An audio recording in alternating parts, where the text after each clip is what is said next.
पिछले एपिसोड में मिस्टीरियस आदमी लड़की को अपने साथ लेकर चला गया था। अब हाओ चेन के ऊपर एक तितली बैठती है, जिसके बाद वो होश में आ जाता है। लेकिन अब हाओ चेन काफी हैरान था क्योंकि उसकी बॉडी की सारी इंजरी हील हो गई थी। इसके अलावा लड़की भी कहीं नजर नहीं आ रही थी। फिर हाओ चेन सोचता है कहीं यह सब कुछ उसका केवल सपना तो नहीं था। तभी इसका ध्यान अपने हाथ में पड़े रिंग पर जाता है, लेकिन हाओ चेन कुछ नहीं जानता था कि यह क्या है। इसके बाद हाओ चेन अपना सामान उठाने लगता है, लेकिन तभी उसे महसूस होता है कि इसकी तलवार पहले से बहुत हल्की लग रही है और वो इसे बहुत आसानी से कंट्रोल कर पा रहा है, जो ऐसा पहले कभी नहीं हुआ था। फिर तभी हाओ चेन देखता है आज उसे घर जाने में काफी देरी हो गई है, इसलिए वो तुरंत अपने घर के लिए निकल जाता है। फिर वो बात करने लगता है कि डीमन जब होली डीमन कॉन्टिनेंट में आए थे, उन्होंने इंसानों की विरासत पाने के लिए इंसानों को बहुत बुरे तरीके से मारना शुरू कर दिया था, जिसके बाद इंसानी पावर ने 6 टेम्पल बनाया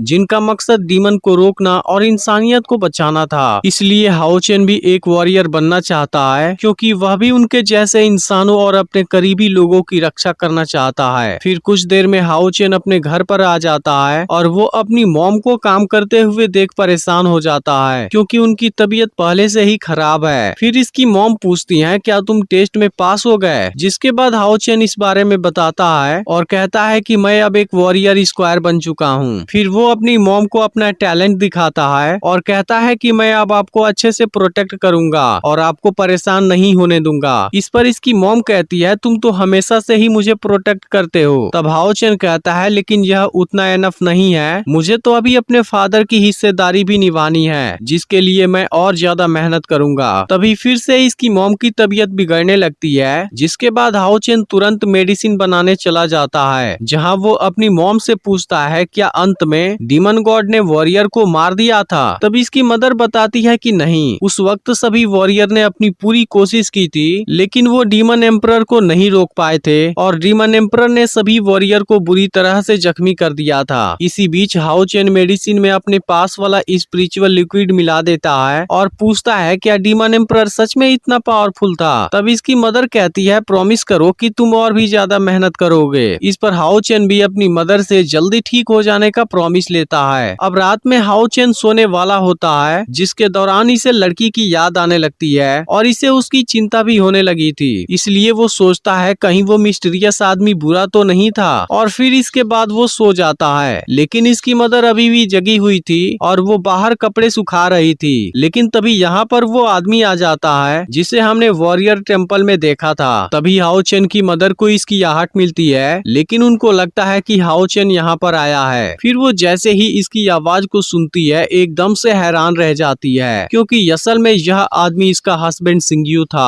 और वो भी इसे देख हैरान हो जाता है, क्योंकि आज इतने सालों के बाद ये एक दूसरे से मिल रहे थे। फिर सिंग्यू पूछता है कि तुम इतने सालों से कहाँ पर थी, मैंने तुमको हर जगह खोजा लेकिन मुझे तुम कहीं नहीं मिली, आखिर तुम इतने सालों से मुझसे बच क्यों रही थी। तब हाओ चेन की मदर बाईयू कहती है कि मैं आपसे बच नहीं रही थी, मैं तो केवल अपने बेटे की अच्छे से देखभाल करना चाहती थी। अब इस बात को सुनते ही सिंग्यू काफी हैरान हो जाता है, क्योंकि उसे तो इस बारे में पता ही नहीं था। जिसके बाद वो हाओ चेन को चुपके से देखता है। फिर अगली सुबह हाओ चेन टेम्पल में सबसे पहले पहुंच जाता है, क्योंकि वो बिना किसी के पता चले अपनी करेंट स्पिरिचुअल पावर चेक करना चाहता था। फिर वो पिलर पर जैसे ही अपनी तलवार मारता है, इसकी तलवार टूट जाती है और इसकी स्पिरिचुअल पावर 25 पर पहुंच गई थी, जिसे देख हाओ चेन भी हैरान हो जाता है, क्योंकि उसे भी पता नहीं था इसकी स्पिरिचुअल पावर इतनी ज्यादा कैसे बढ़ गई। तभी हाओ चेन अपने पीछे देखता है जहाँ इसके फादर खड़े हुए थे, लेकिन हाओ चेन अभी भी इस बारे में कुछ नहीं जानता था, जबकि उसके फादर इसके बारे में बहुत अच्छे से जान गए थे।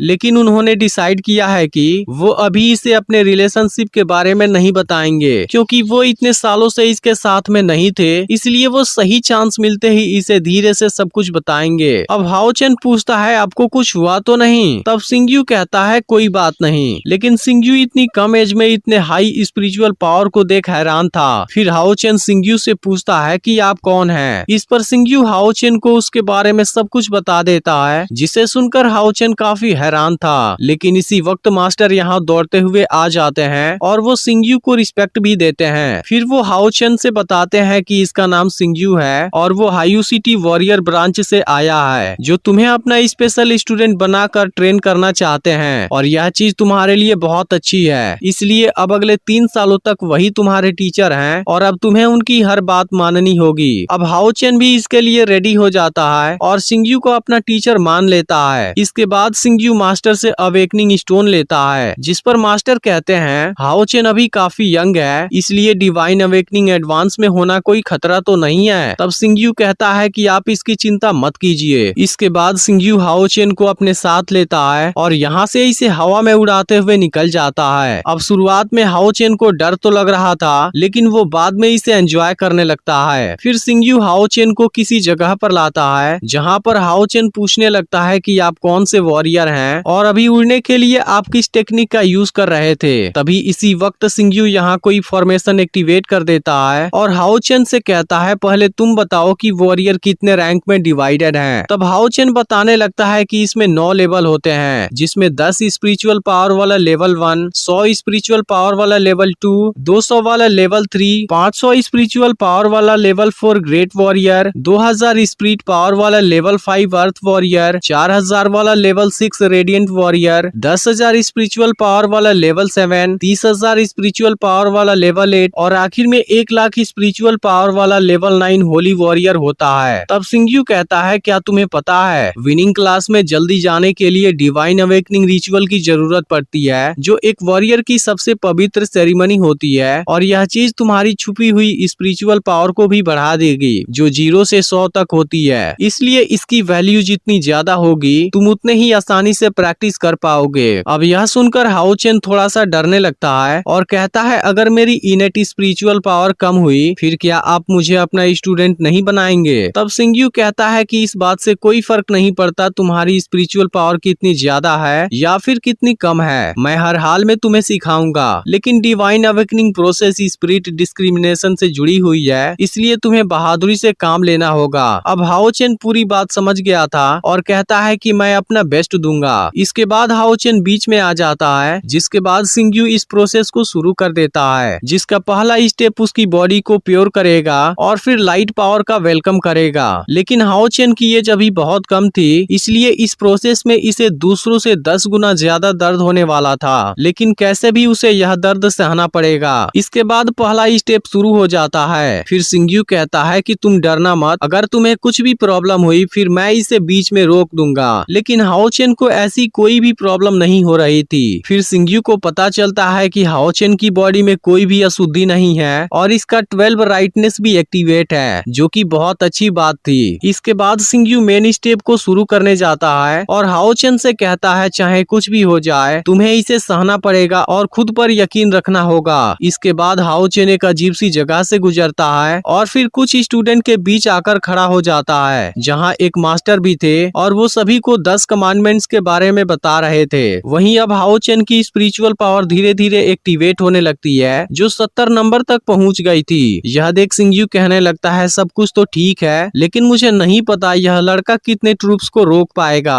फिर काल्पनिक दुनिया के अंदर कोई चीज जाकर गिरती है, जिसके बाद सब वहाँ से गायब हो जाते हैं और अब हाओ चेन यहाँ पर अकेले रह जाता है। फिर हाओ चेन यहाँ पर गिरी हुई चीज की ओर बढ़ने लगता है, जो असल में एक ब्लैक तलवार थी और इसी के साथ एपिसोड एंड हो जाता है। लेकिन अब इसके एपिसोड केवल थर्सडे को रिलीज होंगे, तो क्या आप इसे देखने के लिए इसका वेट करेंगे? कमेंट करके जरूर बताइएगा। और अगर इसका पिछला पार्ट मिस हो गया हो तब लेफ्ट वाली वीडियो को जरूर देख लेना।